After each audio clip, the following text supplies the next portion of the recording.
Hey everybody, in this video I'm going to show you how to reset the service interval on a 2025 Volkswagen Jetta SEL. So this is the SEL trim.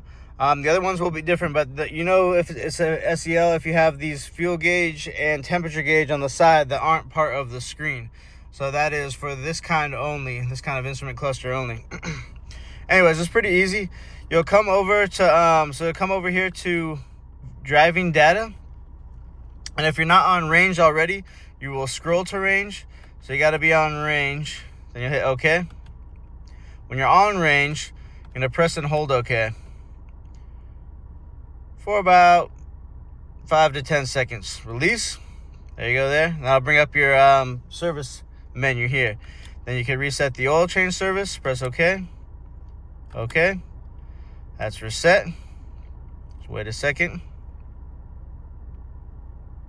And then you can come down and reset the inspection service. Okay.